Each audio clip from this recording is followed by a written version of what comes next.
It's really difficult to give this talk, or any talk for that matter. And can you imagine how I feel as the 12th child of a carpenter? I really can't imagine why you've come here tonight. I just can't believe that you're here, and I'm so thankful to you for being here. And I'm not only thankful that you're here, but I've got a real special thing happening to me tonight.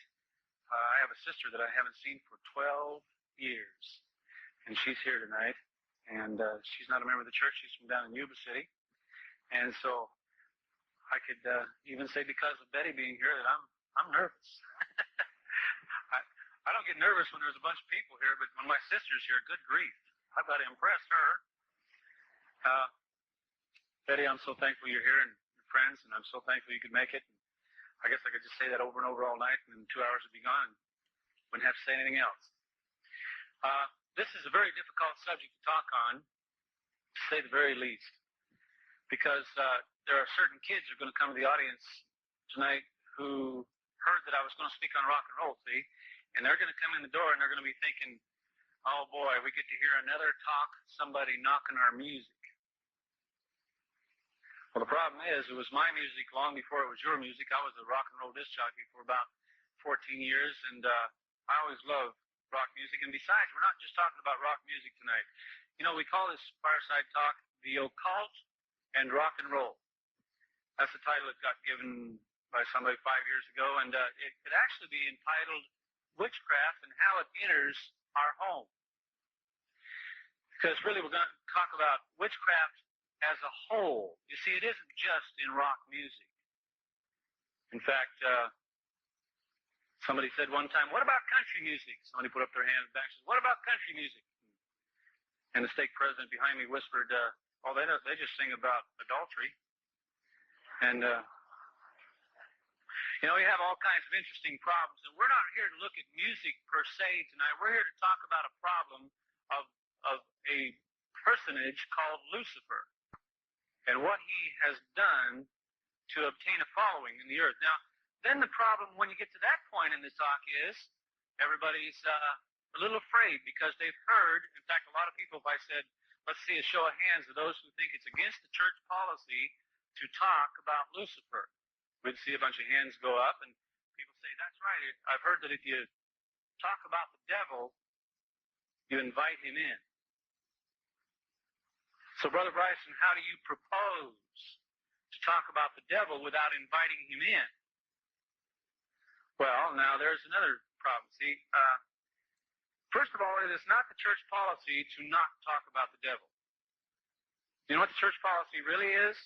It is that we do not sit around in classes and talk about the devil by saying, my uncle saw the devil at the end of his bed in a black robe, and it was horrible. You know, and kind of play a game like, can you top this? You know, see who can tell the spookiest story and keep each other up for the most consecutive number of nights with no sleep. Now, that's not how you're to talk about the devil. There is a church Maya-made handbook out that gives some specific instructions about how our church feels that we should talk about the devil. There is a lesson for the Maya-maids on Lucifer. Did you know that?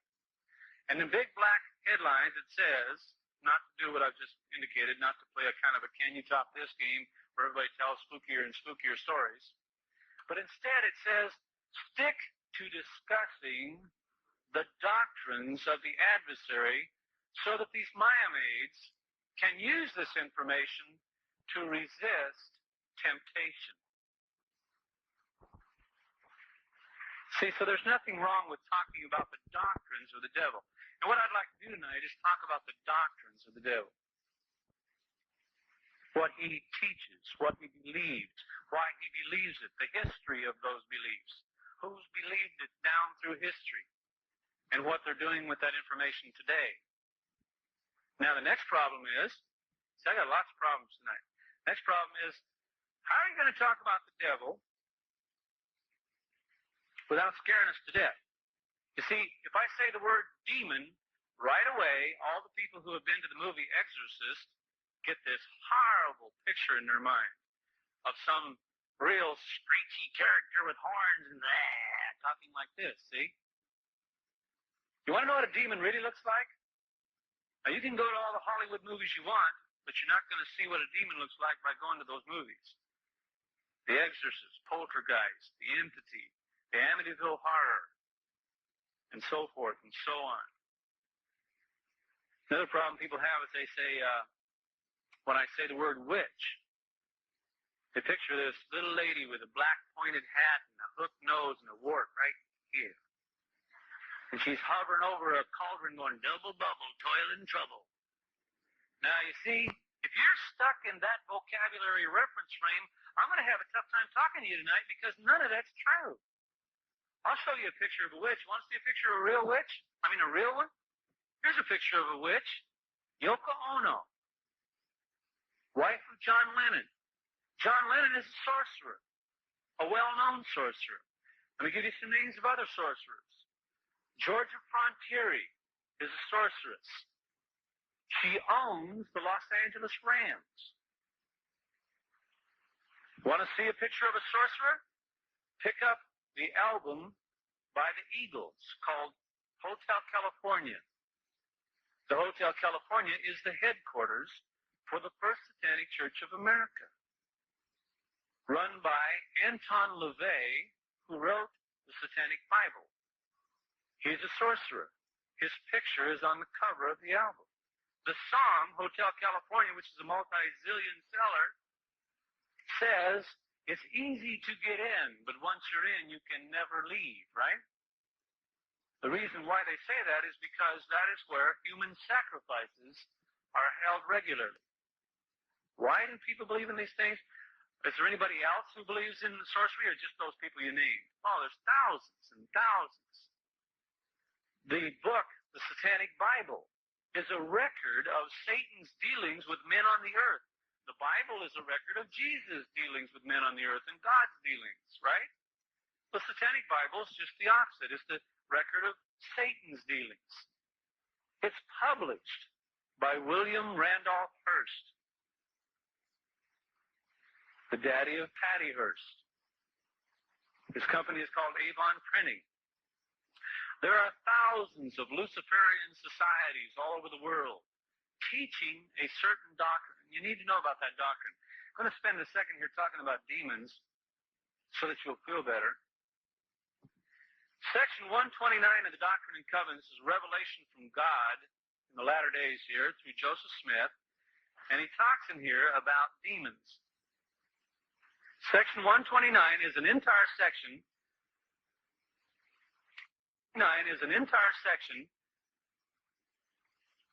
devoted to helping you tell the difference, get this, between a demon and an angel. Now, why would God give us an entire section of the Doctrine and Covenants to help us tell the difference between a demon and an angel if a demon is a scraggly blah and an angel is a beautiful thing? Seems like we wouldn't need a section to help us tell the difference between those two personages. But you know why? Because a demon and an angel look exactly alike. And guess what they look like? They look like everybody in here. If you thought demons were ugly, well, that could be true, because there's ugly people. You know? There's ugly angels, I suppose. I mean, I don't think every angel looks like Brother Henry. You know? I mean, you know, some people got to be ugly. And, but that isn't how you tell the difference, see? The way you tell the difference between a demon and an angel is really interesting. And if you read section 129, it says there are two kinds of beings in heaven. Namely, angels who are resurrected personages having bodies of flesh and bone.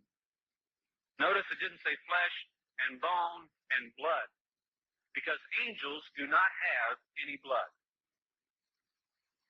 They have flesh and bone, and that's it. For instance, Jesus said, "Handle me and see, for a spirit hath not flesh and bones, as ye see me have." Secondly, the other kind of being that resides in heaven, there's the spirits of just men made perfect. They who are not resurrected, but inherit the same glory. You see, they don't have any flesh and bones. Like, think of your grandma who died, or my mother. People who are not resurrected yet, who are just there in heaven. If you saw one of those, they would be a little different than somebody who's been resurrected. Now, lots of people have been resurrected. The resurrection started at the time of Jesus, remember?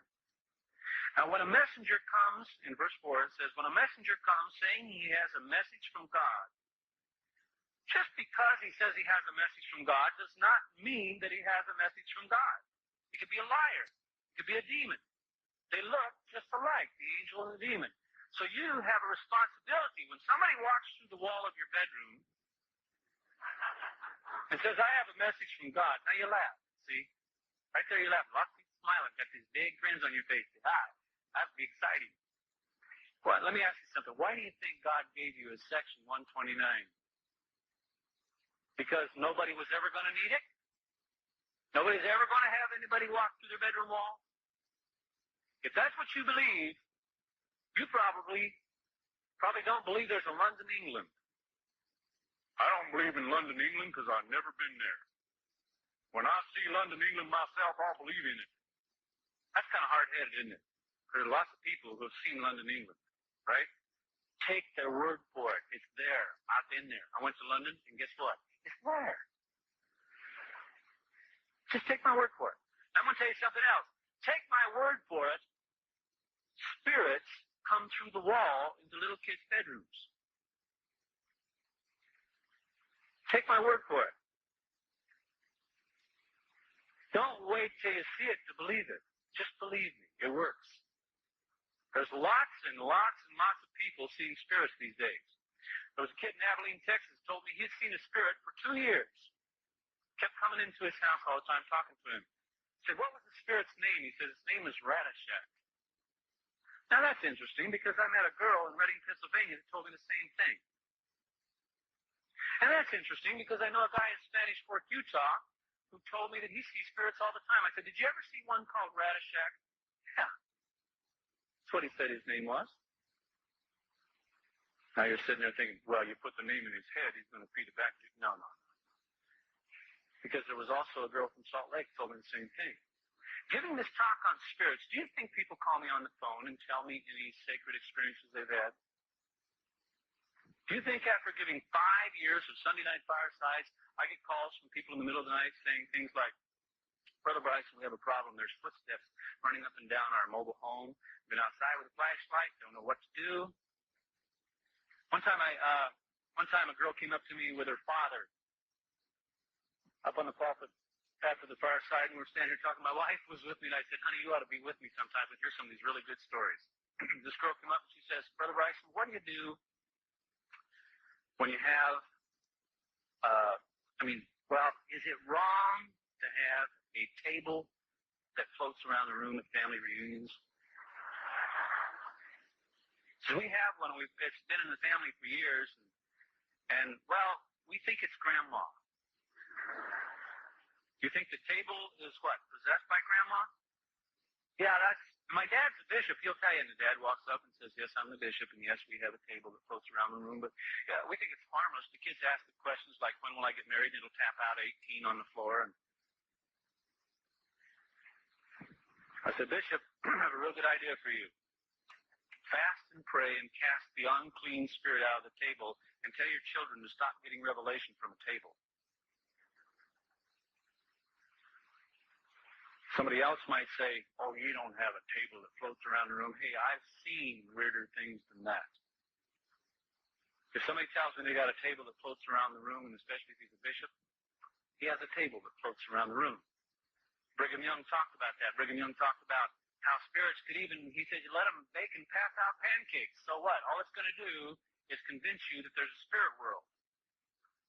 You need to be convinced of that, and that's a good thing to be convinced of, because the sooner you know there's a spirit world, then you stop having sorrow over your friends and loved ones that die. You understand they're still alive. Going back here to this, when a messenger comes saying he has a message from God, here's your responsibility. When somebody walks through your bedroom wall, the reason why God gave us this scripture, let me add, is because it's going to happen. There are people in this church who are going to have this experience, so you need to know what to do. When a spirit comes through the wall, here's the Word of God and the doctrine Covenants, offering your hand and requesting to shake hands with you. Now, that's very important. That may sound like a dumb thing to do, but it's very important. Here's why. If he be an angel, he will do so, and you will feel his hand. You see, resurrected angels have hands just like you, and you can feel them. They're nice and warm and friendly.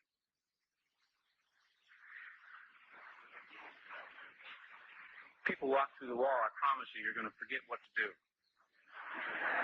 If it be the spirit of a just man if it be the spirit of a just man made perfect, he will come in his glory, for that is the only way he can appear. Ask him to shake hands with you, but he will not move. Now here we're talking about an angel coming through the wall that does not have a body, a spirit made perfect. That is a spirit ready to receive a resurrection, or, grandma who hasn't been resurrected yet. Okay? And when grandma or grandpa or somebody comes through the wall and they want to talk to you, and you say, shake my hand, I want to make sure who you are. They will fold their arms, generally, and they will say to you something like this. Ask him to shake hands with you, but he will not move, because it is contrary to the order of heaven for a just man to deceive, but he will still deliver his message. That's pretty clear, isn't it? Now, the next line. If it be the devil as an angel of light, when you ask him to shake hands, he will offer you his hand, and you will not feel anything. You may therefore detect him. Now that's interesting, isn't it? If it's the devil as an angel of light, you hold out your hand, this angel will reach out and you grope, and you feel like your fingers are going right through his, and you say, hey. You know what's really fascinating about this is that he looks like he has flesh. It looks about the same consistency. In other words, it's not like something like a neon tube or something. It looks weird, and you say, hey, this is really different. It looks very much like an ordinary body. But you just can't seem to get a hold of it. Now, a lot of kids ask me, they say, now why is that? Why would a devil try to deceive you that way? Don't they know that that section is in the Doctrine and Covenants? Listen to this next line. These are three grand keys whereby you may know whether any administration is from God. Now, the reason why God gave that section of the Doctrine and Covenants is because those who were fortunate enough to read it could know how this whole thing works. You see, these demons are under the direct control of our Father in heaven. And if they did not extend their hand, they would be violating a grand key of heaven. They are only allowed to come here. Hey, they don't own this place. God owns this place. He lets them come here. And if they violate this grand key, they could be blown to smithereens, to kingdom come, whatever you want to call it. In other words, sent to outer darkness and not allowed to come here anymore. So the angels that visit this earth, good or bad, work by Father's rules. Understand that? There is no such thing as a demon working by his own rules. Now, once you understand that, you can begin to understand some other things about witchcraft. The reason why people believe in witchcraft is because it works. You follow the rituals of witches, and you can conjure up demons, levitate tables, cast spells. One of the most famous spells is a spell called rapping. You can cast a spell on somebody's house so that their house raps continuously, driving them crazy.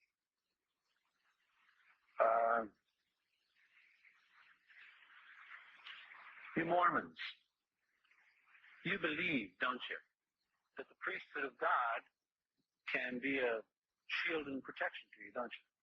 You believe that temple garments can protect you from evil, don't you? And now you have a tough time believing in spells.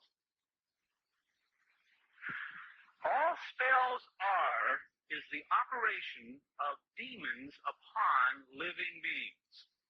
For example, when the walls rap, if you could just suddenly see the astral plane and see what's going on, there's a demon up there just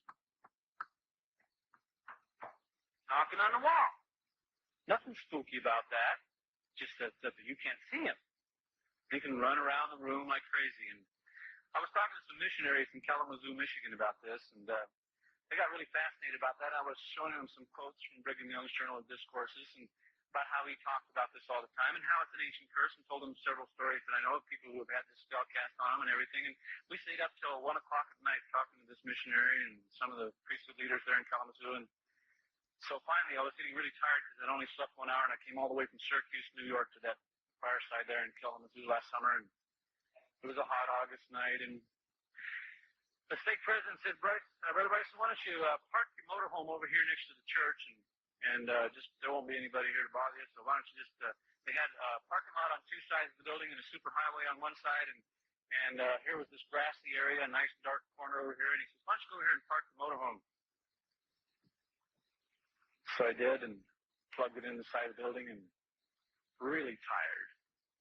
3:30 in the morning, I was awakened by a down the side of the motorhome.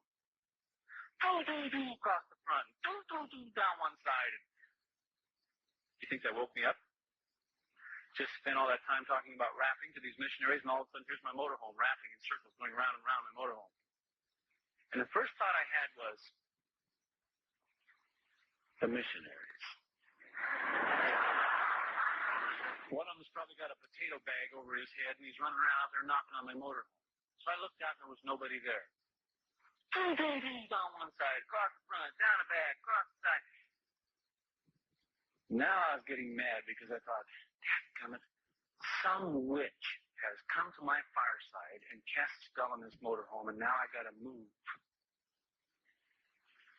I was tired. I didn't want to mess with this. So I sat there for 5 minutes trying to get my senses and think, oh, this is weird. Listen to that. I mean, that motorhome's aluminum, and it just, like having your head stuck inside a garbage can with somebody knocking on it, I was so frustrated to sit there for 5 minutes thinking about what was going on. And so I looked out one more time to see if I could see those missionaries out there or something, and I saw what it was, and I about died. I had parked on a rainbird.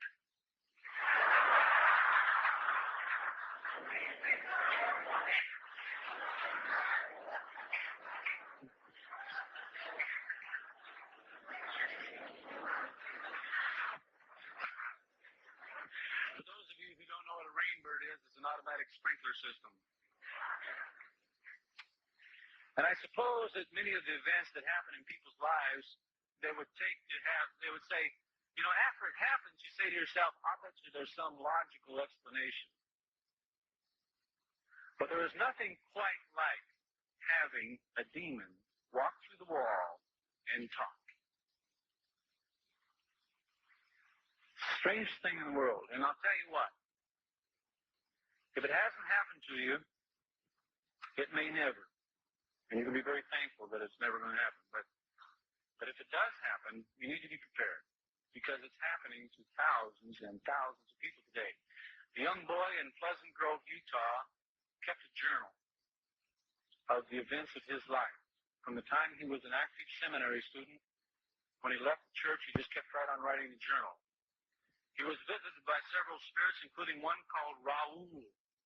He didn't know who Raoul is, but Raoul is just another name for Lucifer himself.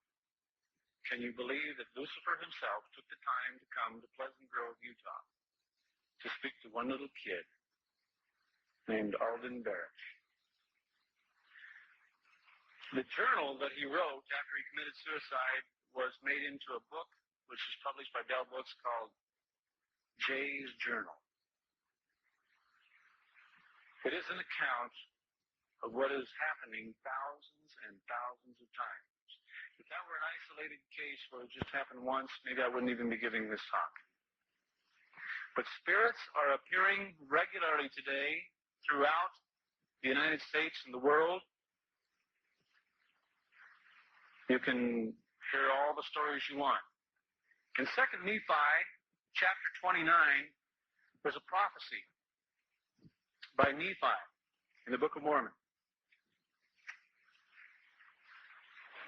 For behold, at that day shall he, referring to the devil, rage in the hearts of the children of men and stir them up to anger against that which is good. Does that sound like today? If you don't think that sounds like today, you haven't been paying attention to the war on censorship of HBO. And behold, others he flattereth away, and telleth them that there is no hell. And he saith unto them, I am no devil, for there is none. And thus he whispereth in their ears until he grasp them with his awful chains, from whence there is no deliverance. Lucifer is very clever. He's extremely intelligent. His mind, I swear, must be like some incredible computer. I don't know how in the world one mind could be so bright. They call him the bringer of light, or light bringer, because he is so intelligent. Lucifer is not just some mythical character that somebody made up a few hundred years ago because they need to characterize evil. Lucifer is a person. He's a person just the same as you or I. He has a body of spirit. He has absolutely no body of flesh, and he'll never get one. Where did he come from? There was a time when Father in heaven created us, and he created us in a, who knows in what chronological order. I may be 10,000 years younger than you. I don't know what chronological order we were created in. But he created us all, one at a time, as spirits. Then when he was done with that particular part of the creation, he announced to us that there would be an earth. And he would send us to the earth. And here we would get these bodies of flesh. And a lot of the spirits there said, what do we need with a body of flesh? And Father explained that he had a body of flesh. And if we were going to attain what he had attained in the way of knowledge, we would have to experience the body of flesh. Then he began to explain what that would entail, and he told you that it would get kind of painful. You can get senile, you can get old, you can get arthritis, you can have bad vision, you can have, some of you can be born with crooked limbs, some of you be born with brain damage, some of you will go through a lot of pain, excruciatingly painful cancers and things. And as spirits, we sat listening in an audience like this, and we said, Father, why would you do this to us? He said, because there is something you're going to learn. When you go through all these pains, you will learn the difference between pain and joy. You'll learn the difference between good and evil. And we said, is there no other way? And Father said, there's no other way. You have to have a body. You have to go through this. It's a schooling for your spirit. There was one spirit who was so unbelievably bright, Lucifer, and he said that he would like to become the Redeemer. And he indicated that the way he would do this, he said, let's destroy anybody. Let's destroy anybody who sins. And that way there will be no sin. And the Savior, Jesus, Jehovah at the time was his name, Jehovah came forward and he said, but then the reason people will not sin is because they will be afraid of destruction. I think it would be better if we had a plan whereby people had a choice to either sin or be good, and they were good because they loved being good. And then, to pay for their sins, let me die on a cross, etc., etc. You know the story. Lucifer, for his rebellion against that plan, was cast out of heaven. And he took with him 1/3 of all the spirits that were gathered in that huge audience. Now that you already know. But what's happened since then you may not be aware of. First of all, there was Adam and Eve, right? They had some sons. They called them Cain and Abel. And Cain killed Abel. Now in verse 30 of Moses chapter 5, and Satan sware unto Cain. Get this listen very closely. And Satan swore unto Cain that he would do according to his commands. Who would do according to whose commands? That Cain would do according to Satan's commands? No, listen again to the sentence. And Satan swore unto Cain that he, Satan, would do according to his, Cain's, commands. The definition of a sorcerer is somebody who commands Lucifer. The definition of a witch is somebody who prays to Lucifer. There's a difference. Okay? And all these things were done in secret, and Cain said, truly, I am Mahan, the master of this great secret. And what's the great secret? That I may murder and get gain. Wherefore Cain became, or was called, Master Mahan, and he gloried in his wickedness. Then if you turn to verse 49 in chapter 5, it says, For Lamech, having entered into a covenant with Satan, after the manner of Cain, wherein he became Master Mahan, master of that great secret, which was administered unto Cain by Satan, etc., etc. And then it goes on telling that others became members of this Master Mahan society. They were called Master Mahan. There was the beginning of the Luciferian society. It was called the Master Mahan Society.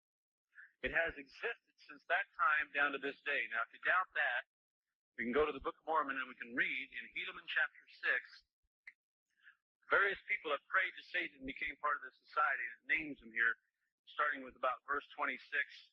It goes on talking about Gadian, about Nimrod, and others, Cain, and tells what their relationship was with Satan. And then it goes down here in verse 30 and it says, And behold, talking of the devil, it is he who is the author of all sin. And behold, he doth carry on his works of darkness and secret murder, and doth hand down their plots and their oaths and their covenants. And now it's going to tell you how long he does this. And their plans of awful wickedness from generation to generation. Meaning, it's always been here. There's always been a Master Mahan society working in the world. Now, you need to do me a favor, okay?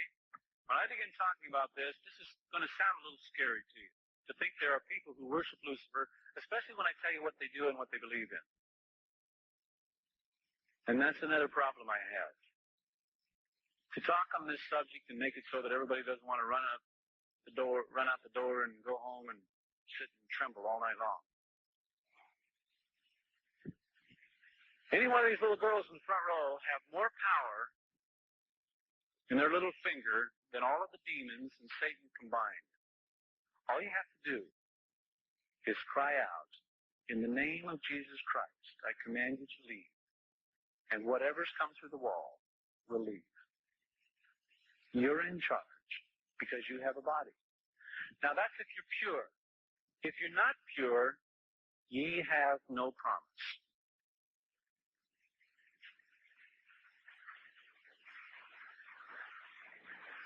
Fear, which shall come upon every man, is the natural consequence of a sense of weakness, also of sin. These are the words of John A. Whitsoe, General Authority.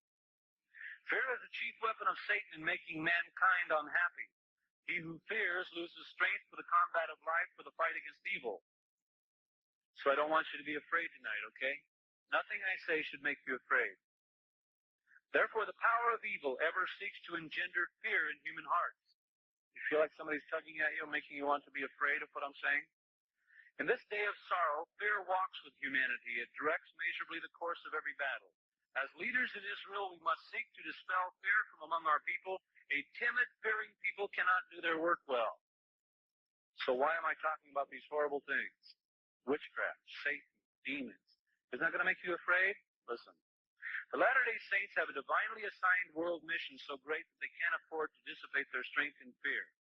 The Lord has repeatedly warned his people against fear. Many a blessing is withheld because of our fears. He has expressly declared that man cannot stop his work on earth. Therefore, they who are engaged in the Lord's latter-day cause and who fear really trust man more than God, and thereby are robbed of their power to serve. So what good's it going to do you to sit there and tremble? You know there's a devil. I know there's a devil. I know he's real. You know he's real. Stop putting your head in the sand and saying there is no devil. stop fulfilling the words of Nephi. For he prophesied that in the last days they shall say, there is no devil. There is a devil. He wants you to experience as much grief as he can get you to experience, and you have got to stop inviting him into your house. Now the problem is, you may not know what you're doing to invite him in. I'm going to show you some things you're doing to invite him in. There's a game that kids play. It's called Dungeons and Dragons. That's one way to invite Satan in. There's music that you listen to.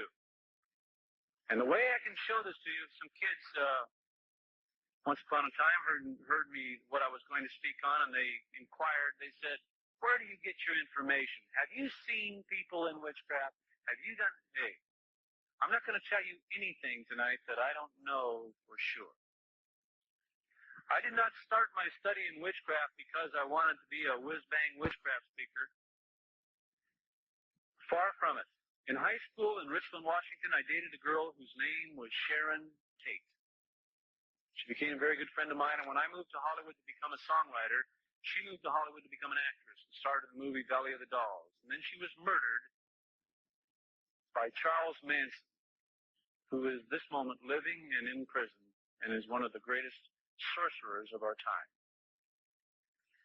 When I found out in Hollywood what had happened to Sharon, I began inquiring with my friends and found out that several of them were into witchcraft.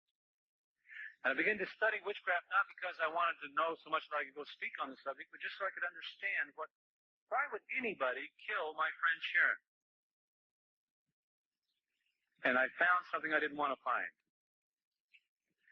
Here's an article from November 7th, 1983, U.S. News and World Report.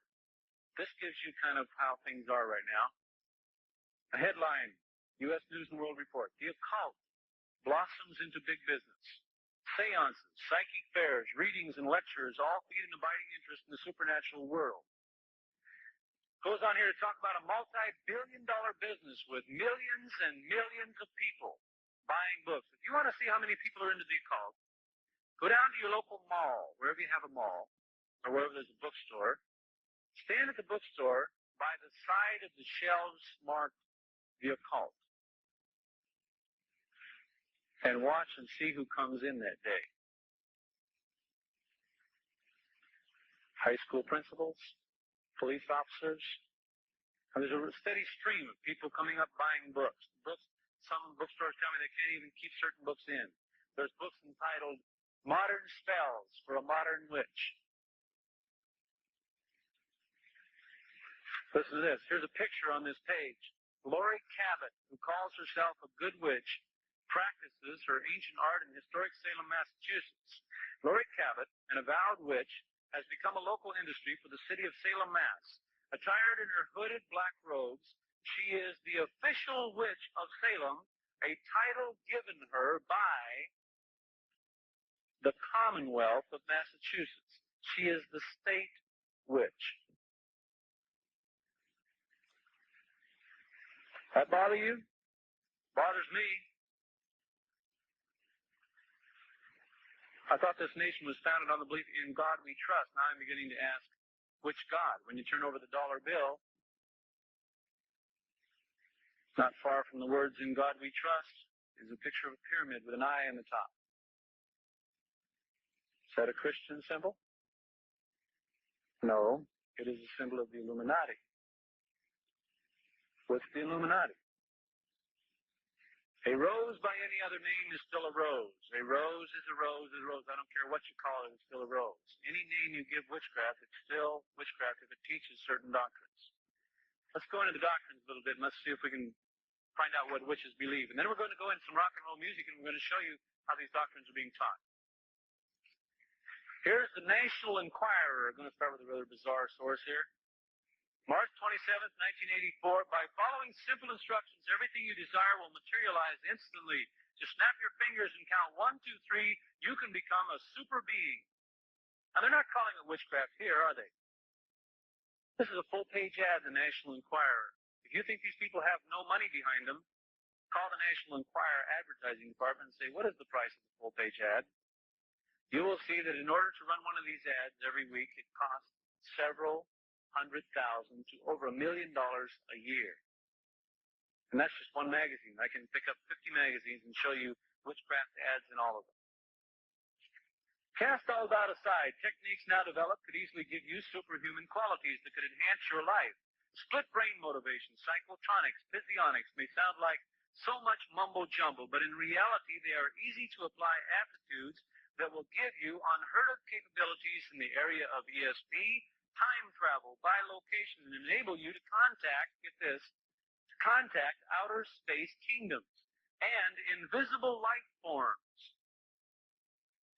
Now, if we were going to put down the word demon, will enable you to contact demons. People would go, I don't want to touch this. But it says enable you to contact outer space kingdoms and invisible life forms. What's that if it's not a demon? A rose by any other name is still a rose, right? Enable you to contact invisible life forms, all of whom God created to assist you. Now there's an interesting truth. It's true. God created the demons, but not to assist you, to try you, but not to assist you, to try you, to see what you're made of. Researcher Bill Cox has traveled the world learning secrets that have long been known by only a mighty few. His investigations have taken him, guess where? To South America, where he has penetrated the deepest jungles and deciphered the technology of a civilization which vanished centuries ago. Who's that? What civilization vanished from the jungles of South America centuries ago? Well, if we turn to the Book of Mormon again and turn to chapter 37, it's a record of a people who lived in that vicinity and who vanished. Chapter 37, verse 28, a prophet living among those people said, behold, there is a curse upon all this land, that destruction shall come upon all those workers of darkness according to the power of God, when they are fully ripe. Therefore I desire that this people might not be destroyed. Well, guess what? They were destroyed. You want to know why the Nephites were destroyed? Turn to Mormon, chapter 1, verse 19. You're really going to get a thriller out of this one. Tells you why they were destroyed. And it came to pass that there were sorceries and witchcrafts and magics, and the power of the evil one was wrought upon all of the face of the land, even unto the fulfilling of all the words of Abinadi and also Samuel the Lamanite. You mean to tell me the Nephites were blown off the face of the earth because they had witchcraft? And now Bill Cox, researcher here in this ad, has traveled to the jungles of South America and deciphered the technology of civilizations which vanished centuries ago. Oh, good. He's going to give us their technology so we can vanish.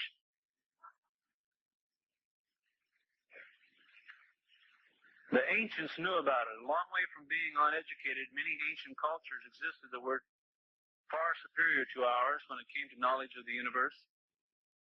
And he goes on explaining how he's going to give you all this information. All you got to do is send 1095, and guess what? The information he gives you is not unlike the information given in this ad. Only on this one, they call the rose the rose. They call it witchcraft. This is from TV, Movie, and Screen, July 1983. Now look at this. Here are these ads. Who picks up these? Who reads these? Old grandmas? The youth. And grandmas. And grandpas. Now enjoy a life of unbelievable riches, lasting love, and constant protection with the secrets of this startling witch book, The Magic Power of Witchcraft. And now how do they sell it? They say, you can learn all kinds of scary things. No, they don't say it that way. Listen, they have good writers. Listen to this. What do you think they're going to offer you? Listen to these words. Does this sound like enough? Is this enough of an offer to get you to come to this? Whatever it is you need or want, witchcraft can get it for you. Is that a big enough offer? Quickly, easily, and automatically, say these experts, You discover how it can bring abundant and overflowing wealth. Tired of being poor? I think that one's got a pretty big hook to it. Find or bring back a lover. Well, if you're lonely, that'll help. And this is one that really gets me. Ward off evil influences. And much more, step by step in plain English with complete, easy-to-follow instructions. Then it goes telling you how wonderful. And if you hurry up and order, you can get a free witch's protection amulet to keep away evil spirits.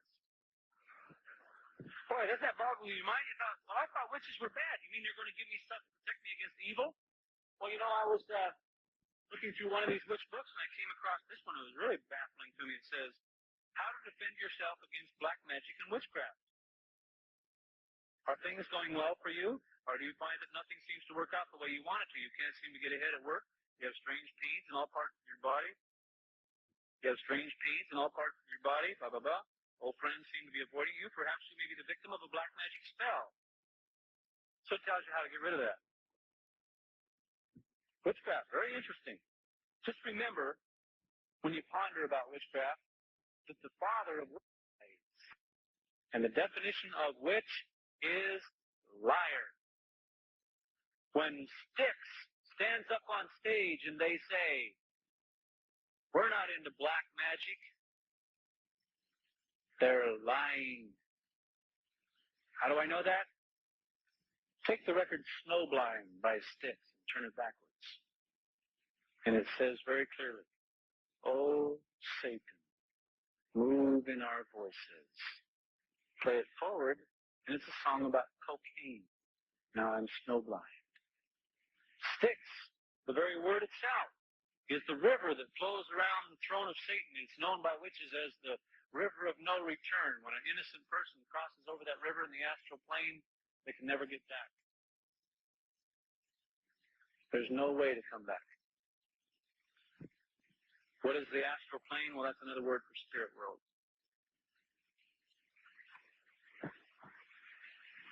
Going to have to explain to you a few doctrines. Maybe you've never heard about these things before. These are things being taught in rock music and in TV shows and everything else. You need to know what these words mean, so that when you see them being taught, you can avoid them like a plague. Here's a new word for some of your vocabularies. It's called astral projection. Another word in Hollywood, the musicians call that astral tripping. The Hells Angels call it taking a free ride. Scientologists call it becoming clear. There's about a half a dozen more names for it, but astral projection is something that you can actually do, and I bet you didn't know you could do this. You can actually take your spirit out of your body and travel around without it. Christians have called that transfiguration. There's other names for it. There are books on it. Here's one called Journeys Out of the Body by Robert A. Monroe. These books are not, I'm not giving you an advertisement for these books tonight, so you go out and buy them, because these books are already available at nearly every high school library in the country. If they're not at the high school library, they're at every mall in the country. Astral projection, a record of out-of-the-body experiences. You don't do this? AC/DC has a song called Hell's Bells.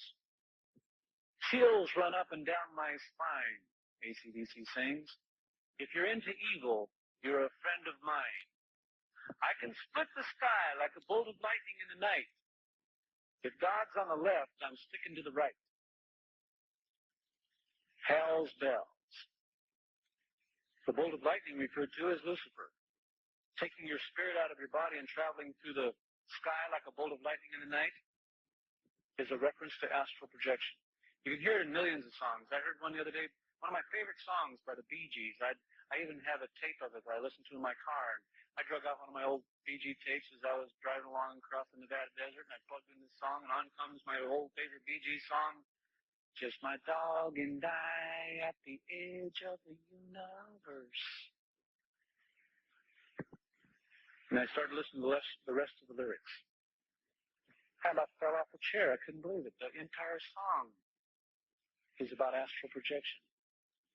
I thought that I was going out, and on the way I couldn't stop praying.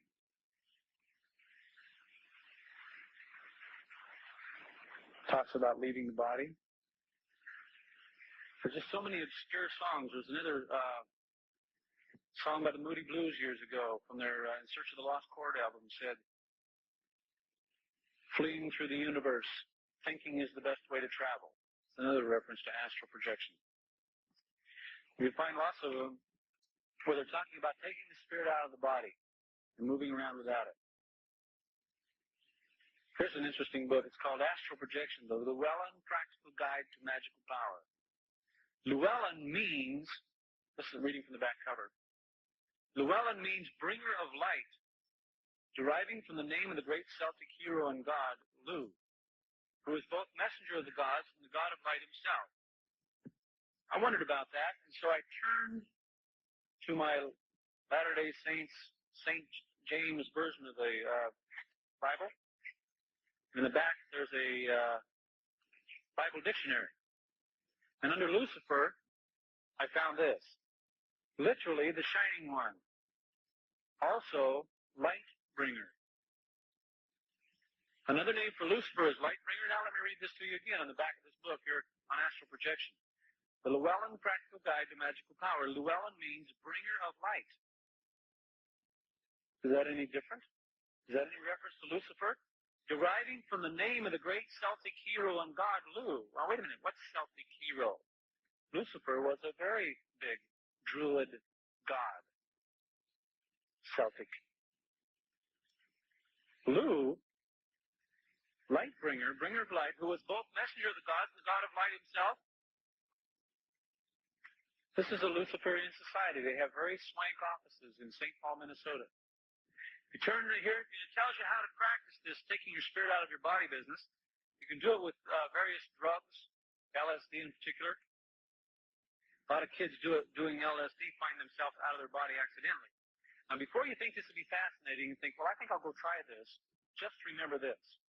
Before you think you want to try this, remember, you can get out of your body and come back. You can get out of your body and come back. But what happens if on the third time you get out of your body and you can't get back? You know what they call that? Death. When you get out of your body and you don't get back in, that's called death. That's what death is. So you don't want to try that. Now, in this book, there's a description of how you do this. Now, it says you take off all your clothes, and there's a substance comes out at the end of your finger. And you draw a circle over your head and put it in a five-pointed star. Now, imagine a circle with a five-pointed star and a naked man standing there. Now, what do you have? What is that? Where have you seen that before? Where? Tell me. Rush. On every single Rush album, right? It's the Rush logo. Rush is a rock and roll group for you parents who didn't know. I just think it's interesting that every time I describe that, the kids go, yeah, that's Rush's logo. Well, here it is, a description of what it's for in this book on astral projection by a Luciferian society called the Llewellyns. Well, it may also help you to know that Rush means, the name of the group, according to a witch in the First Satanic Church of America, told me that the name of the group, Rush, stands for Ruled Under Satan's Hand. The young lady came up to me and she said, I don't understand. I like the group Rush. I mean, their music isn't really horrible and bangy and like heavy metal. It's just nice music. I said, let's get a cover of their album that has the words on it, and let's go through it one thing at a time. First song we came to is one called Witch Hunt. Guess who Rush was talking about as having a witch hunt? They said that anybody who's into censorship, this is essentially the meaning of the lyrics of that song, anybody who's into censorship is on a witch hunt and ought to be treated accordingly. You know what they mean by that? You know what censorship is? Censorship, if I'm into censorship, that means I don't want there to be nudes on television. And Rush, in their song Witch Hunt, says that adults should be able to decide in the privacy of their own homes what they do for themselves. That's the same old argument. You ever heard that argument before? It's the anti-censorship argument. Whose side are they on? Well, if we have nudes on television, what do we have next?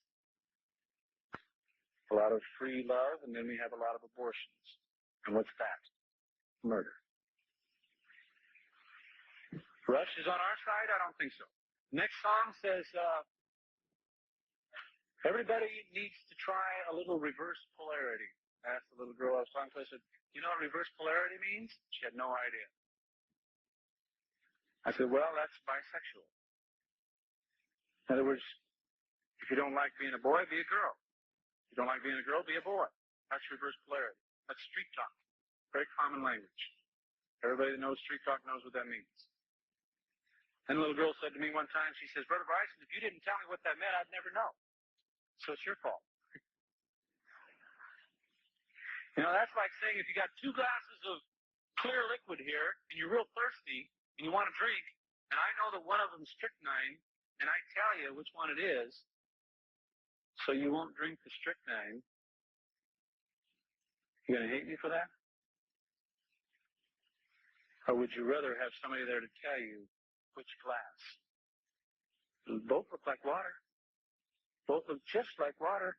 Only problem is one will kill you. I want to tell you which one the strychnine is. So don't think that's my fault because I tell you all of a sudden these lyrics are bad. Like a lot of parents sometimes will come up to me and after I've told them that Hey Jude by the Beatles is a bad song, they get really upset because they really like that. Hey Jude, don't let me down. Take a sad song and make it sadder.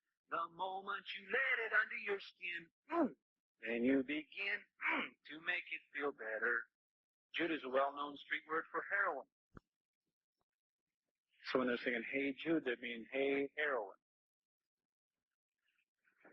And people say, well, if I didn't know that, I could play it in Saturday night dance and at the church and the cultural hall and wouldn't hurt anybody. You know what the problem with that is? Some guys came up to me one time and they said, if we didn't know all this stuff you told us, we could really get into Motley Crue, really like them. But now you told us that everything with a circle with a 5-pointed star on it's no good. Well, Motley Crue's got this big circle with a 5-pointed star on it. So in order to help these guys understanding along, I said, look, if I told you that somebody who's into witchcraft practices human cannibalism and or human sacrifice. The reason they do that is because by showing Satan these rituals, they win his favor, and then they get power in return. That's what a witch is. That's what a witch does. Now, if I tell you somebody's into witchcraft, you want to buy their music, and they say, well, if the music's good, I don't see what it hurts. I said, well, let's put it this way.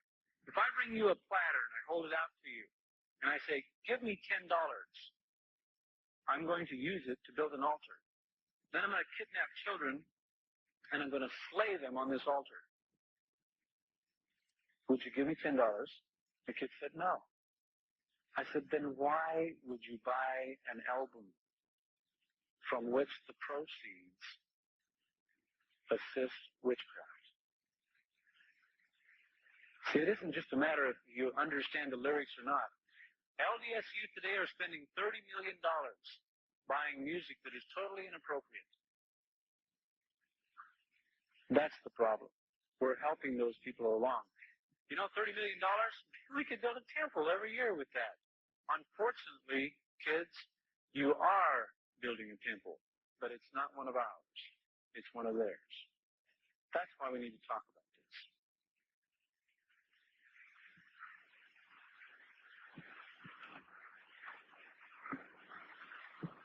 A witch, by any other name, is still a witch. I picked this up on the bulletin board of the Johnny Carson show at NBC Studios in Burbank. Ever soul travel? It's possible for anyone to practice this ancient art with conscious recall. Come and try it. By a group calling themselves A.K.A. There's a man floating through the universe naked with a pair of glasses on, and that's a very big religion in the country today. Here, this particular bulletin was from the same A.K.A. group, and it was taken from a telephone pole in downtown Provo, Utah. The thing least known and most mysterious to man is his own being. Study A.K.A. Kids pick up these things and they go study it. Here's a Eckankar bulletin that was taken off the Orem, Utah bulletin board in the post office. You can find these all over the country. Ever since the dawn of history, man has been asking questions about life, about death, and about the hereafter, year after year. For most people, there have been no satisfactory answers. Then it goes down later in the pamphlet and it says, this knowledge, which has been never been lost for a moment, reveals that once the proper techniques have been mastered, any individual can leave his body at will and travel in realms beyond the physical, ultimately reaching a level of consciousness in which one becomes a co-worker with God. Now, the next question you might have is, why do people want to leave their body? Okay. To illustrate how this doctrine fits into the overall plan, you have to understand. Here's all these beings without bodies. They can never have bodies. You have a body. You can be brainwashed into thinking your body, which you've waited for that body for thousands of years. You've wanted to come to earth so bad, and now you've got it. And now you have an opportunity to become like your Father in heaven. If I didn't have a body, and I could never have one, I would do anything in my power to convince you to waste the body you've been given. You understand that? The doctrine that Satan has put forth is a little baffling for you to understand because it is a lie even to the witches. It's a lie. He's the father of all lies, and he's lied even to his followers. Here's what Satan says. If I were Satan and I were preaching a sermon tonight, this is what I would say. Bodies are the grand mistake. No one should have a body. If you want to be witches, convince the world of this one thing, that a body will bring you nothing but pain and sorrow. The cause of every war that has ever been fought has been the body. If I were to stand up here and tell you I can eliminate every sadness that humankind faces, I can eliminate cancer, nearsightedness, I can eliminate arthritis, old age, I can eliminate wars, I can eliminate death and loss of a loved one, I can change all of society so that none of those things exist. Wouldn't you all start clapping and say, let's hear it, brother, that sounds like a good one, what can you do? Well, here's what. You know what the solution is to every problem mankind has? To eliminate mankind. Change the society so that none of us have bodies. John Lennon was a man of peace, they say. You know why? Because he advocated witchcraft. He advocated the elimination of all bodies.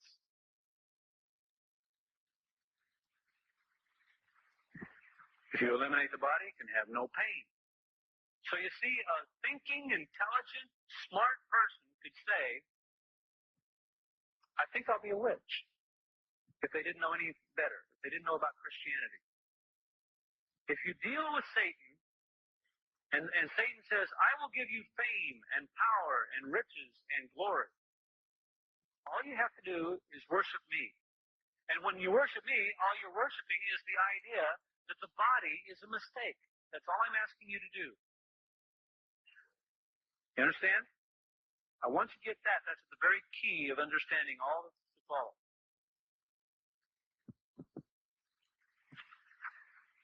Because you see, then if you kill a child, you're doing it a favor. That's how people who are, quote, not crazy can kill a child. The Eagles' #1 record was Hotel California. Do you suppose they were into witchcraft when the head witch of the United States of America, Anton LaVey, is photographed on the veranda in the very room they're standing in, and they're giving honor and glory to the Hotel California, which is his headquarters?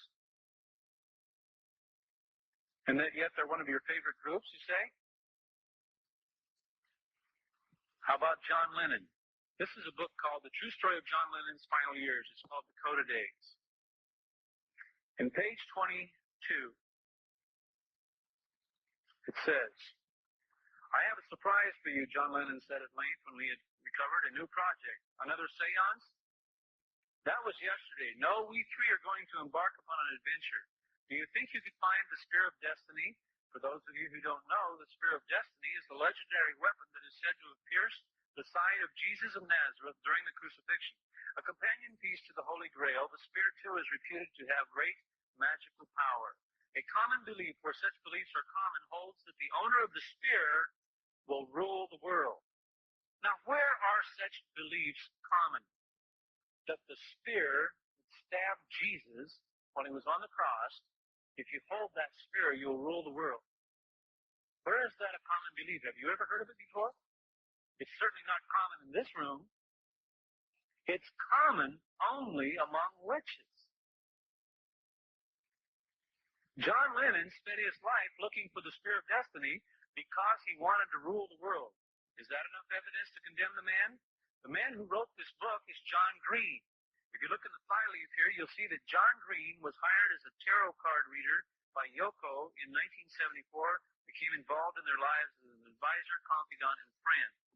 If you know anything about witches, you know that in order to be in a coven, there must be a head of the coven, a sorcerer. The sorcerer has two counselors, a witch at one hand and a soothsayer at the other hand. You know what a soothsayer is? Somebody who uses Ouija boards, astrology, and or tarot cards to predict the future. A sorcerer has two counselors like a stake president has two counselors. So John Lennon had Yoko Ono, a witch. Later in the book it tells how she went down to South America to consult with one of the head witches down there on some voodoo principles. When the voodoo woman asked Yoko if she knew anything about what to do with frogs, Yoko answered back, I know what to do with toads. I know everything to do with toads, meaning she was well schooled in the witchcraft art. And he had a counselor who was a soothsayer.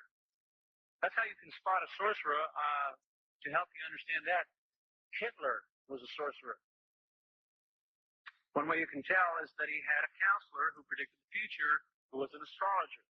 When Hitler, his history records, when Hitler was going to attack the Maginot Line in France, he put off the attack of that line from November to May.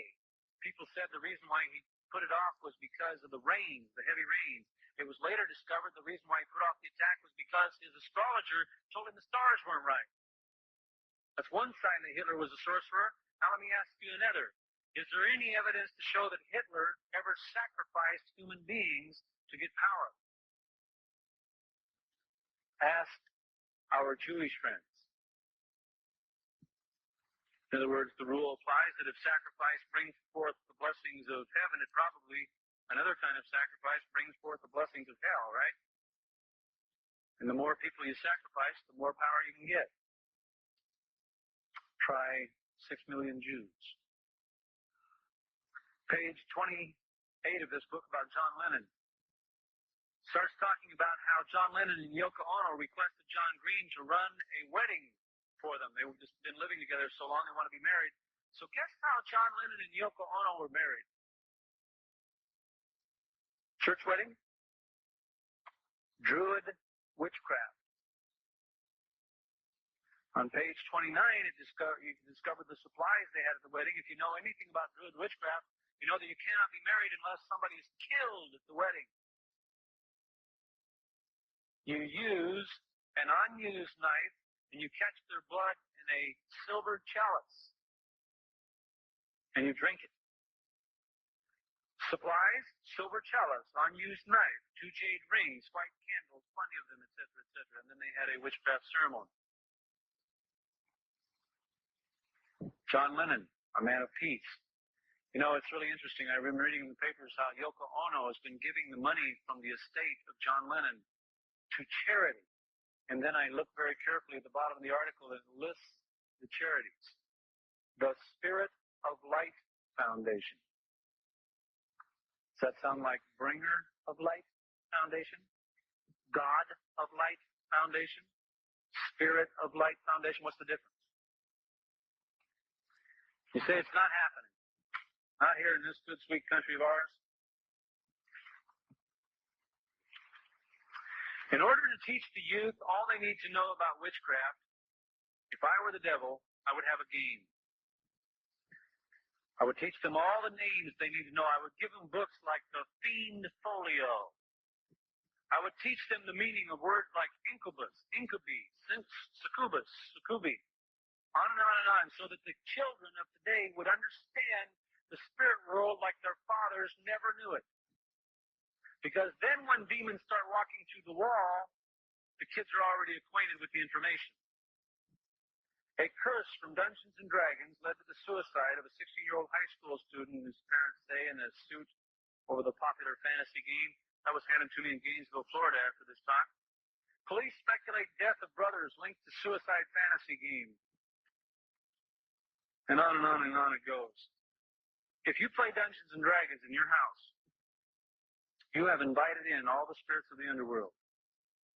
You cannot play Dungeons and Dragons unless every thought while you're playing the game is how to kill, how to hurt, how to maim, how to destroy. One kid told me, well, I asked him, I said, tell me, when your character is killed, what is the next emotion that enters your mind? Revenge. He said, I spent one whole week plotting how I was going to really do in the other guy. He says, and I did it. I said, that's great preparation for your mission. You spend time doing that forever, and I'll tell you what you'll become. You'll become good at cheating, hurting, and destroying, and deceiving. Dungeons and Dragons is preparatory to learning to cast spells. There's a list of spells you can learn to cast in D&D. You carry a bag of devouring, a necklace of strangulation around with you. You do all kinds of really neat things, and you learn spells like on the 5th level in the D&D Dungeon Master's Handbook. On the 5th level, I saw a spell listed there. It was a very interesting one. It was how to turn sticks into snakes. Have you heard about that before? Moses, the priest of Pharaoh, right? You mean they actually turned sticks into snakes? Well, that's what the Bible said they did. Now you can learn how to do it with today's popular game. Just go down to your local bookstore and buy D&D. Interesting thing about D&D, it was made in a place called Lake Geneva, Wisconsin. Lake Geneva is located about 8 miles from a city called Salem. The Salem keeps appearing every place I travel in the country. There seems to be a Salem. They have all kinds of stories about how the city was named, but I'll bet that there is a tie-in. It is a personal opinion of mine that the cities scattered all over this country called Salem could probably have their origin traced back to Salem, Massachusetts. An interesting thing happened in Salem, Massachusetts. There was a time when 250,000 women in Europe were burned at the stake for witchcraft over a 25-year period. It's about 10,000 people a year were burned for witchcraft. The way they tested for witches was they would put the lady who was accused out on the end of a paddle, lower her into the water, and if she drowned, she was innocent. If she came back out of the water sputtering and gasping for air, they figured anybody that could do that had to be a witch. So they burned her at the stake, right? Well, does that sound like Christians trying to get rid of witches, or does it sound like witches trying to get rid of Relief Society presidents? Now, if that, in fact, is what happened after the witches were burned, quote unquote, who was left? Witches or Christians? The witches would be left alive. Where did that happen in the United States? Salem, Massachusetts. What is evidence that there is witchcraft still in Salem? There was a very famous game company there called Parker Brothers Game Company. They make Monopoly and Risk and Ouija boards. Think about it. That's all I'm asking you to do. Think about it. If there is, in fact, a master mayhem society, if there's symbols on our dollar bill, if they obviously have millions of dollars, what else are they into? I'm going to propose to you that the rock and roll musicians of today, not all of them, some of them, are to the witchcraft movement as missionaries are to the church. Let me say that again. Some of the rock and roll musicians today are to the witchcraft movement as missionaries are to the church, bringing in converts. Listen to this. Are you ready for this? Are you hanging on the edge of your seat? Out of the subway, the bullets rip to the sound of the beat. Another one bites the dust.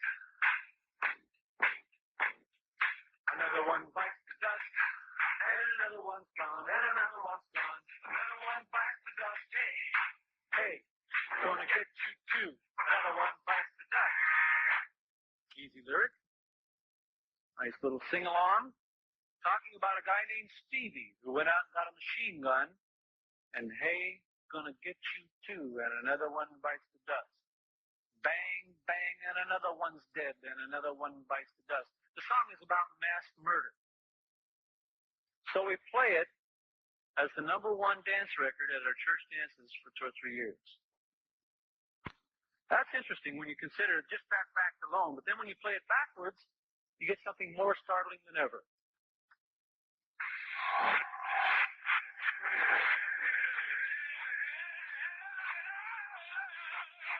Start to smoke marijuana.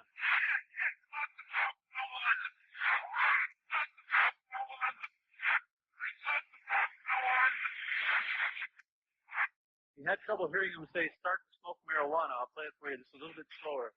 But when you play the record backwards, without doctoring it up in any way, and another one bites the dust, when played backwards, forward it's about mass murder. Backwards, start to smoke marijuana.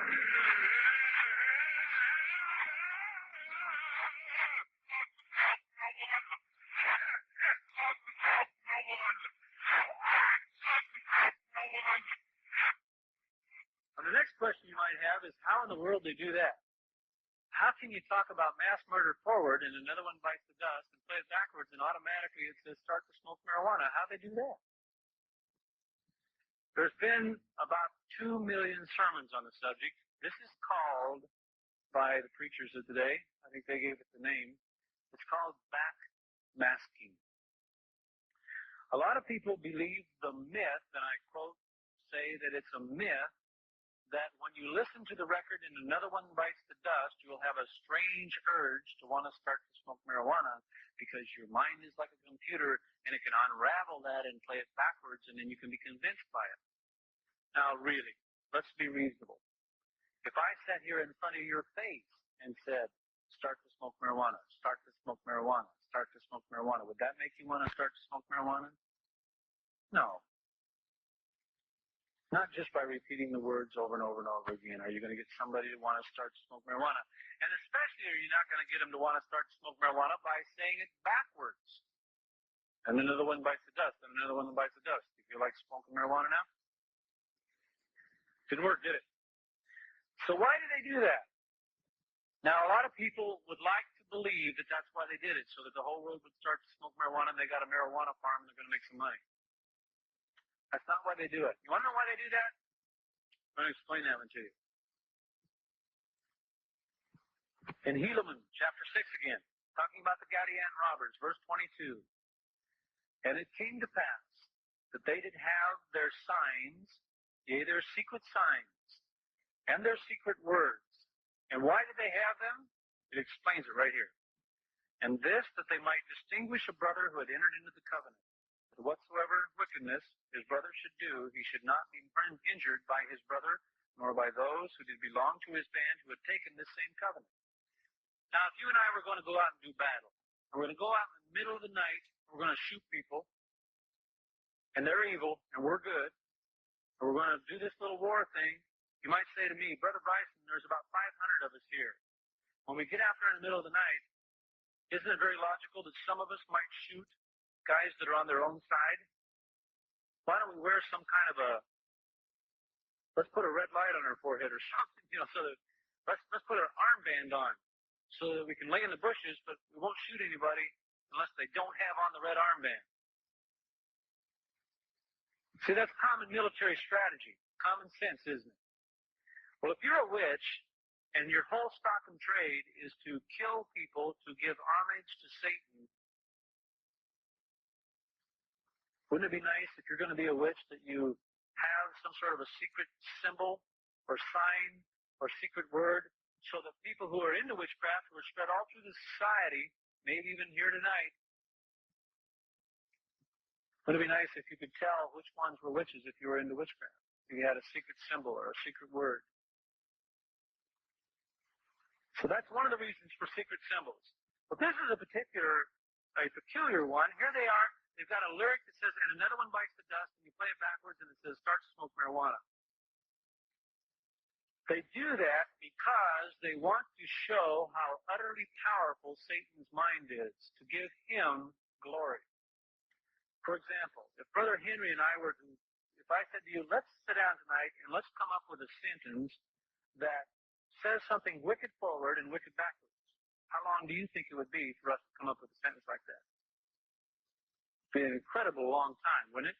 I mean, we might sit there for 10 years with the help of a computer and a tape recorder and everything else and never even come up with one. Maybe if we sat and we figured out, well, let's see, Satan backwards, let's put that on a tape recorder and let's see what it says. And you turn it backwards and Satan is Natas. So we say, well, let's put Natas in a sentence. But that's not even an English word. So how do we go from there? Well, to come up with a sentence and another one bites the dust, and when you play it backwards, it says, start to smoke marijuana, that shows that somebody is pretty clever. Well, that somebody is Satan. I am telling you that the group queen received that. No. Walk through the wall. Do you understand me? Do I make myself clear? This is evidence that they're getting direct revelation. If it isn't, you give me another solution. You tell me how you would come up with a single sentence of backmasking. And one sentence would be one thing, but a paragraph, that's entirely another. Listen to this song.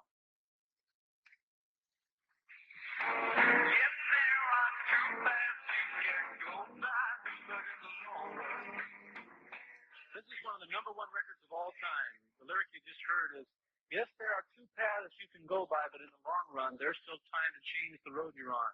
That is a direct announcement to Christians. Christians, you can either be Christians or Satan worshipers. There's still time to change the road you're on. You don't have to be a dumb Christian, you know. You can get with a program that's really winning. See, what has Jesus ever done for you? Has he made you happy? No, he put you in a body, and that's the great mistake. Get out of your body. We're going to teach you a stairway to heaven. The words Stairway to Heaven by Led Zeppelin, literally translated from which language, mean suicide.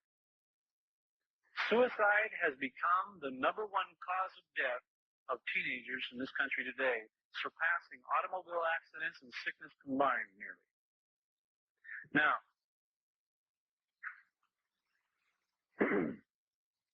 there's a part of this song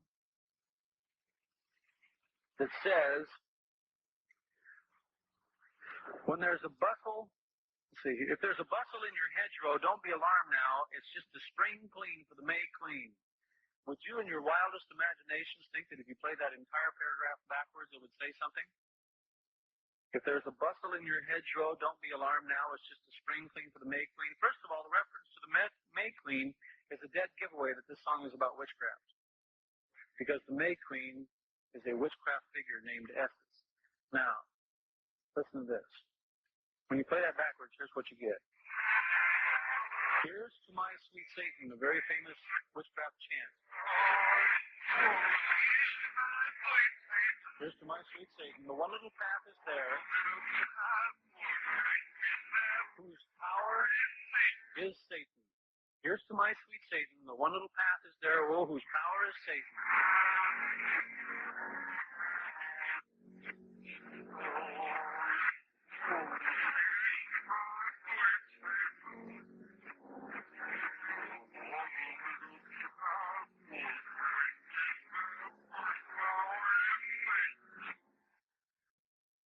Now, if that didn't sound really super clear in here, that's not the fault of, not the fact that it doesn't exist, but that's not what I say it says.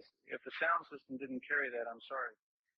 But listening to that cassette, right with your ear right there, there is no question of what that says. Here's to my sweet Satan, the one little path is there, woe whose power is Satan. When you take the album by Led Zeppelin and open it up, it has a figure in a hooded robe with a big staff and a lantern. In the lantern is a six-pointed star, which is a very famous witchcraft symbol, which they use for protection. There's a lady who's sure all that glitters is gold, and she's buying a stairway to heaven, this song opens up. If you consider that that opening line says that she's committing suicide, there's a lady who's sure all that glitters is gold, and she's buying a stairway to heaven. That is, she's looking happily forward to killing herself. That's what that sentence says. We'll go on and translate the rest of the song. When she gets there, she knows, that is, when she gets to heaven, she knows if the stores are all closed, with a word she can get what she came for. One of the number one arguments of the witchcraft movement is that when you're in your body, you have to work for money. But if you're in the spirit, all spirits own all things, because no one can lock a spirit out of anything. They can walk through walls, remember? When she gets there, she knows that the stores are all closed. With a word, she can get what she came for. There's a sign on the wall, but she wants to be sure, because you know sometimes words have two meanings. They certainly do. All words to witches have two meanings. You need to know, in case you're not familiar with this song, that this song is the number one selling record prior to Michael Jackson, ever. This was the largest selling rock and roll record for a period of about 12 years. In the tree by the brook, there's a songbird who sings, sometimes all of our thoughts are misgiven. That is a clear statement from the singer of this song to you Christians, saying your thoughts are misgiven. You're wrong in what you think. You need to have all your priorities reordered. Then he says, ooh, it makes me wonder. There's a feeling I get when I look to the west, and my spirit is crying for leaving. When I translate this for you, I think you'll really have some evidence that this is about witchcraft. Witches believe in a time called helter-skelter. That literally translates from witch language to hell to the skeleton, the utter destruction of the body. That when all bodies are destroyed and everybody has a spirit and there's no bodies left, they will all be much happier. So they look forward to a time called helter-skelter. You heard those words before? When Jesus returns to earth, the beginning of the millennium, which direction will he come from? From the east to the west. So if you were going to be watching Jesus return, which way would you be facing? To the east. If you were a witch looking forward to the time of helter-skelter, listen to this. There's a feeling I get when I look to the west and my spirit is crying for leaving. Now, does it make sense to you? This is a witch singing a song about helter-skelter, about the end of the world, about the time when all bodies go away, when Satan will return in triumph from the west as everyone kills themselves, mocks God who is returning from the east. You see, Jesus, they believe, will come to the earth at that time, and no one will be believing in him, and all of us will have committed suicide by that time, or have been killed.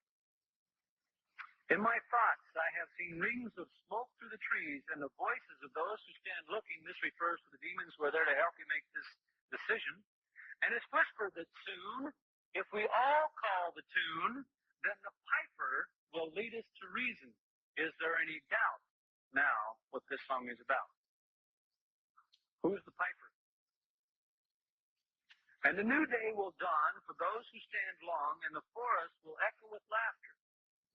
See, we've been waiting a long time for this day to come when all bodies are eliminated. You see, this was a great mistake in the first place. Any of us should have taken a body. If there's a bustle in your hedgerow, don't be alarmed now. It's just a spring clean for the May Queen. You see, when all the bodies are swept away, that's just things getting ready for May Queen, which is the wife of Lucifer. Her name was Esther. She was the mother of Nimrod. Nimrod loved her so much that he married her. He married his own mother. And that's how she got to be the May Queen, because he was the Anton LaVey of his day. Yes, there are two paths you can go by, but in the long run, they're still trying to change the road you're on. Your head is humming and it won't go. In case you don't know, the piper's calling you to join him. Now is it clear what the song's about? that says your head is humming and it won't go. The song Stairway to Heaven is in everybody's mind. It won't go away. And it's the piper calling you to join him. Well, there's more, but the song just finishes and we're running out of time. Invasion of the Gender Blenders is next. I'd like to talk about that. That's a title I picked up from People Weekly. Invasion of the Gender Blenders talks about some interesting things that are happening. A psychologist recently asked the 7-year-old nephew, is Michael Jackson a girl or a boy? So you've got to teach society that it's wrong to have children. For example, you've got to come out with records sung by a man who's dressed like a woman, and the song says, karma, karma, karma, chameleon. I'm a man without conviction. Karma is a word that means whatever will be, will be. Chameleon is a lizard that changes colors to match its surroundings. Then he says, I'm a man without conviction. In other words, I'm bisexual. You should be bisexual. That's how you can be happy. And then articles are written in support of that. Family Weekly, published by none other than William Randolph Hearst and the Hearst Corporation, and he publishes most of the major newspapers of the country today. He publishes an article that's entitled, Does Boy George Corrupt Our Youth? And in the article it says, no. Boy George, his main message is that if you're tired of being a boy, be a girl. If you're tired of being a girl, be a boy. What is the bottom line to this entire fireside discussion? The bottom line is we have a horrendous problem. Over half the youth leave the church by the time they turn 17. For every 130 male children blessed by their fathers in chapels like this one, less than 48 go on missions, 82 never do. An increasing number of LDS youth are not only buying the music, they're joining the fads. The punk rockers with the 18 earrings, the spiked hairdos, the pink and two-tone and three-tone hairdos, and whatever else. And what's wrong with that? What's wrong with it is that if you become bizarre,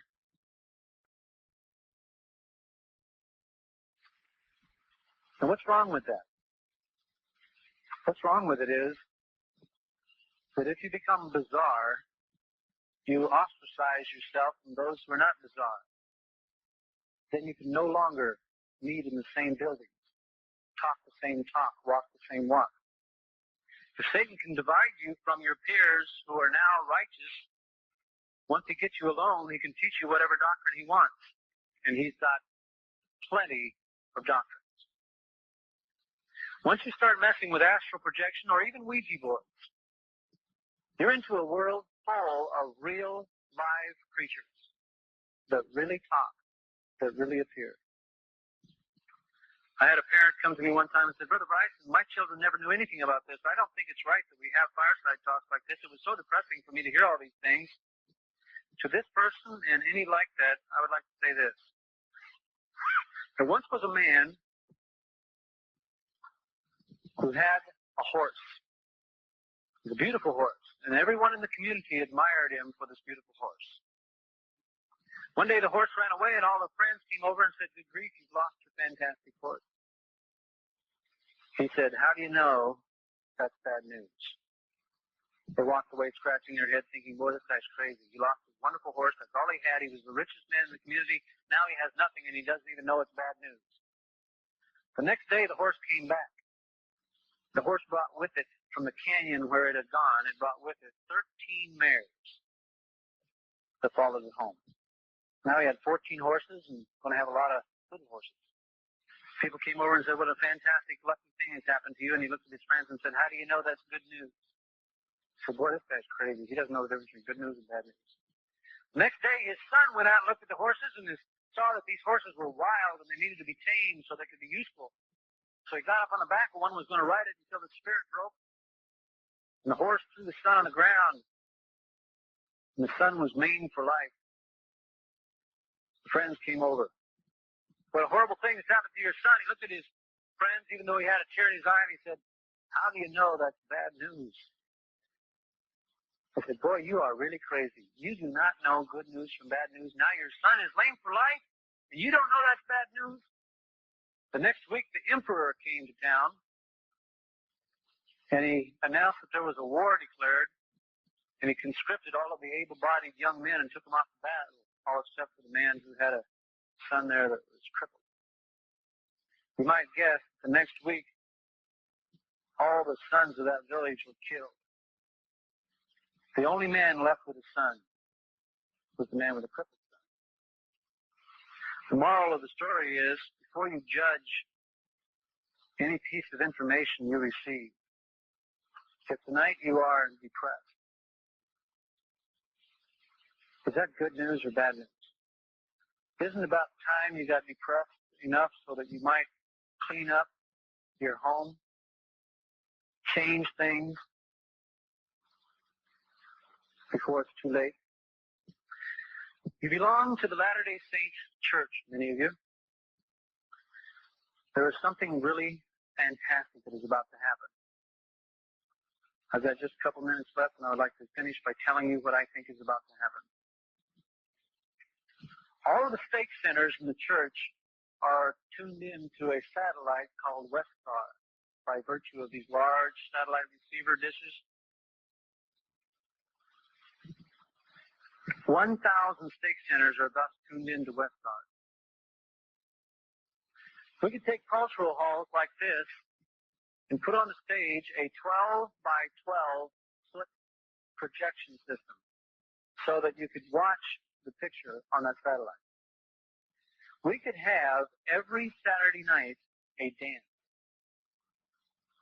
which would cause over 1 million youth to go to 1,000 different stake centers and dance to the exact same drummer everywhere.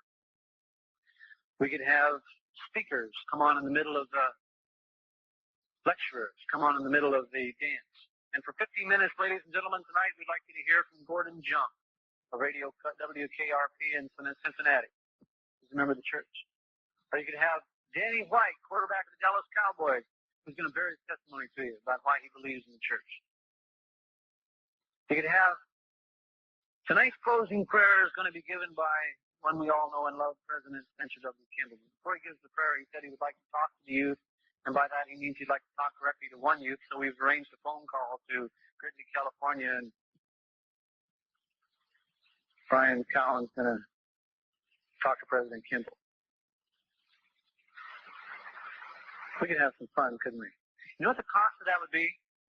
I've done a cost study this month and presented it to the church. The cost of doing that every Saturday night would be about $10 per stake. Now, if we had some really heavyweight personalities on there, it might run as high as $25 per stake per week. Think we can afford that? I see that as the kind of solution we're going to have to reach into because we're going to have to change things. The Saturday night dance programs, coast to coast, have a lot of problems. Not everybody who's a dance director can know that Hey Jude is about heroin. And I frankly can't go tell them all. And there are records coming out every week with the same kind of problems. And movies, you got movies like Victor Victoria.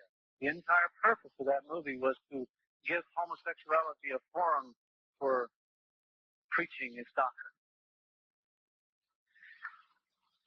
Witchcraft by any other name is still witchcraft. Homosexuality is part of the witchcraft movement because it is anti-God. It is anti-truth. Stop and think for a minute. When other churches come against the Latter-day Saints with a multi-million-dollar, slickly reproduced movie, what do they have? What do they have as their subject material? They call it the God Makers. And why do they attack the church on that one doctrine? Because it is the one doctrine that divides us from all the other churches. We believe that we can become like God. And why do we believe that? Because the prophet revealed it to us. And what's the essential element? Our bodies. You came here on earth to get a body so that you could learn to be like God. Stop and think about it. If you didn't have that reason for having a body, do you realize there is no reason to have a body? The only reason you got a body was to learn to become like God. There is no other reason. In fact, if it weren't for that doctrine, the witches would essentially be right. You don't need a body to be happy. You need a body to what? To to be married and have children. If it weren't for that doctrine, then let's not even have a body at all. Let's just all go to the spirit world right now. Let's get it over with. Because then we'll have no pain. I frankly don't like toothaches, headaches, backaches, earaches, mouth aches, eye aches, nose aches, finger aches, toe aches. See what I mean? Well, it's interesting to me to note that as you talk to the witches, you find out that they too believe in a premortal existence, a time when we were just spirits and we came to earth. It's as if those who are in direct contact with the spirit world through demons and Lucifer and everything else, they know the same doctrines that you know by being in contact with angels and prophets of God. In closing,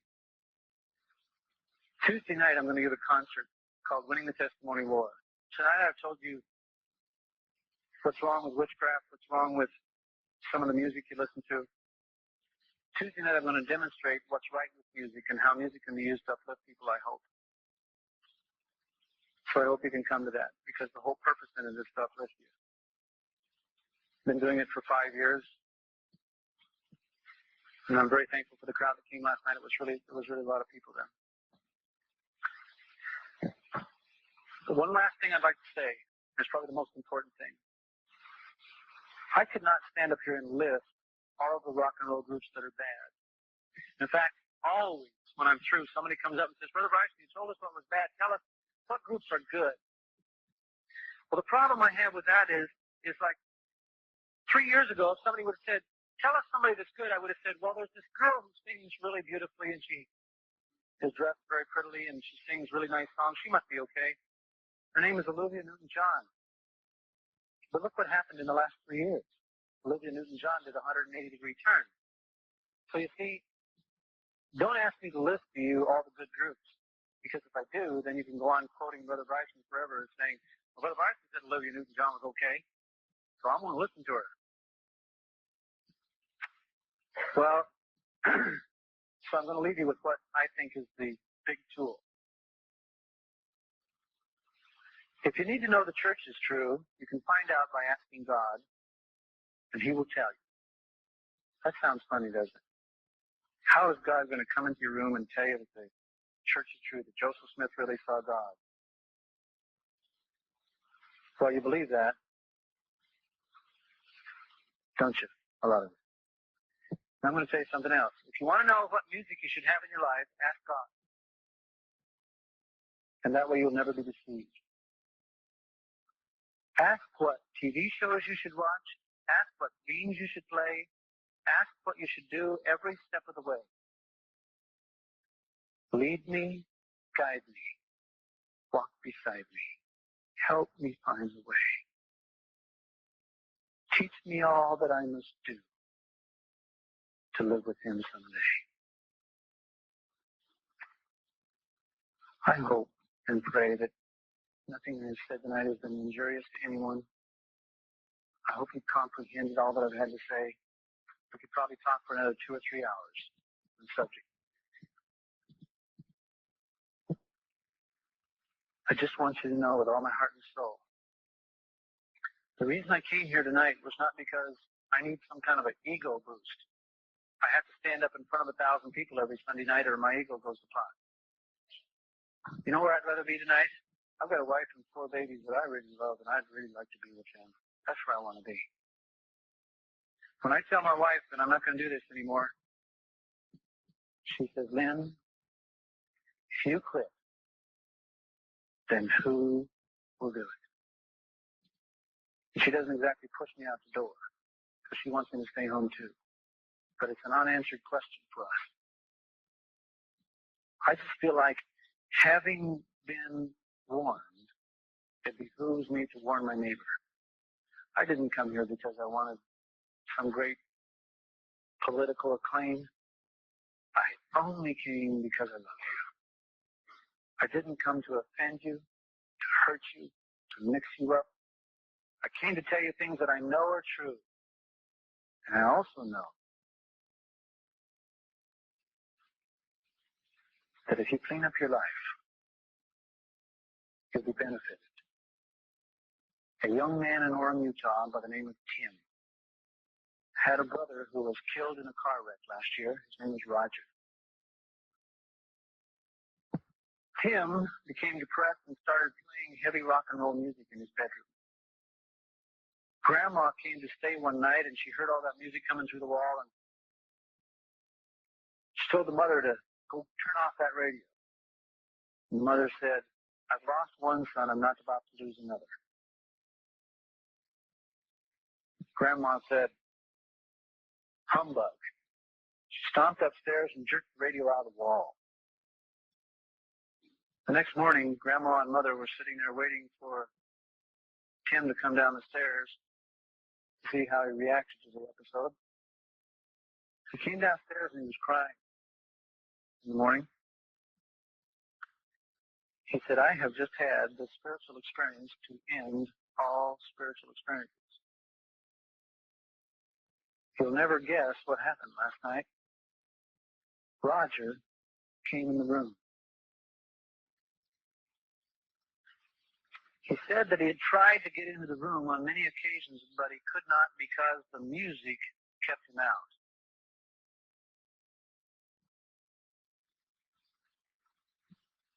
He told me that I better go on a mission because there's a family that needs me, and if I don't go, no one will ever reach them. I had already decided not to go on a mission, but now I'm going to go. And to a grandmother and a mother sitting there with her chin hanging down the table, he then said, I still don't know what happened to my radio last night. God loves grandmas, huh? And I say all these things in the hope that it made sense and will help you to keep your lives in order.